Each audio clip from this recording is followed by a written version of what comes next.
I-PAC pack হয়ে গেছে। ওটা 144 ধারা জারি করে পুলিশ করতে দেয় না। কোর্ট যদি আদেশ দেয় অবশ্যই ধর্ণা হবে, বিজেপি ধর্ণা করবে, ক্ষতি কি আছে? কিন্তু আইপ্যাক প্যাক হয়ে গেছে, ওর আর নেই কিছু। আমরা দেখেছি গত 8 তারিখে যে ঘটনা ঘটেছে তার পরিপ্রেক্ষিতে অভিষেক বন্দ্যোপাধ্যায় একাধিকবার আইপ্যাকে ইডি তল্লাশি নিয়ে আক্রমণ শানিয়েছেন। আর এবার মধ্যপ্রদেশ, গুজরাট নয়, কোচবিহারের সভা থেকে একেবারে হুঙ্কার ছাড়লেন অভিষেক বন্দ্যোপাধ্যায়। তিনি বলছেন ইডিকে পাঠিয়ে জব্দ করতে চেয়েছিল, নিজেরাই জব্দ হয়ে গেছে। আসামে ক্ষমতায় কে? বিজেপি। আসাম সরকারের কি এখতিয়ার আছে যে এখানে রাজবংশী ভাইদের এনআরসির নোটিশ পাঠাচ্ছে? কি এখতিয়ার আছে? আসামের মুখ্যমন্ত্রী বলছে বাংলায় কথা বললে জেলে ঢোকাও। আসামের মুখ্যমন্ত্রীর নাম কি? হিমন্ত বিশ্ব শর্মা। কোন দলের?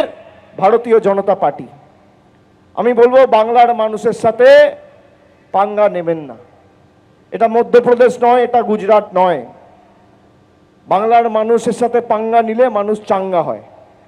10 দিন আগে দেখেছেন তো, ইডিকে পাঠিয়ে তৃণমূলকে জব্দ করতে চেয়েছিল, নিজেরাই জব্দ হয়ে গেছে।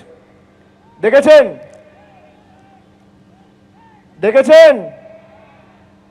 এটাকে তো আইনের ভাষায় ডাকাতিই বলে।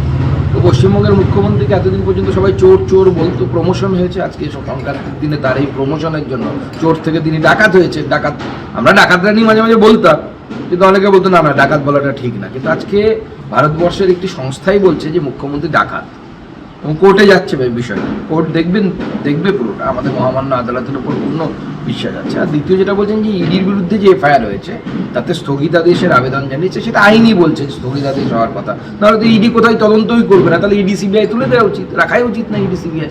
রাজ্যের পুলিশ যা ইচ্ছে তাই করবে, কয়লা পাচার করবে, কয়লার টাকা ভাইপোর কাছে পৌঁছে দেবে গাড়িতে করে, পুলিশের গাড়িতে করে। আমরা তো সেই দৃশ্যও দেখেছি একসময়। একদিকে যখন আইপ্যাক কাণ্ডে সিবিআই চেয়ে সুপ্রিম কোর্টে ইডি, অন্যদিকে তদন্তে আরো জোর পুলিশের। আর এবার আইপ্যাকের অফিসের নিরাপত্তা রক্ষীদের বয়ান রেকর্ড হলো। মুখ্যমন্ত্রীর দায়ের করা দ্বিতীয় এফআইআর এর ভিত্তিতে জিজ্ঞাসাবাদও। 8ই জানুয়ারি কয়লা পাচার কাণ্ডে সল্টলেকে আইপ্যাকের অফিসে ইডি তল্লাশি চালাতে যায়। বৃহস্পতিবার তল্লাশির সময় কারা কারা এসেছিলেন জানতে চায় পুলিশ। প্রতীক জৈনের বাড়ির পর এবার অফিসের নিরাপত্তা রক্ষীদেরও জিজ্ঞাসাবাদ করল পুলিশ।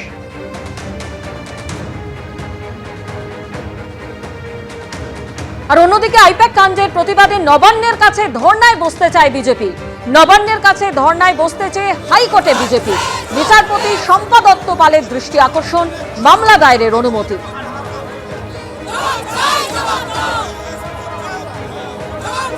সহ 50 জন বিজেপি এমএলএ 15-16 দুটো অপশন পুলিশকে দিয়েছিলাম শান্তিপূর্ণ অবস্থানের জন্য। পুলিশ আমাদের অনুমতি দেয়নি, আমরা হাইকোর্টে গেছি। হাইকোর্ট আগামীকাল শুনে সিদ্ধান্ত নেবেন। হাইকোর্ট। এবিপি আনন্দ, এগিয়ে থাকে, এগিয়ে রাখে।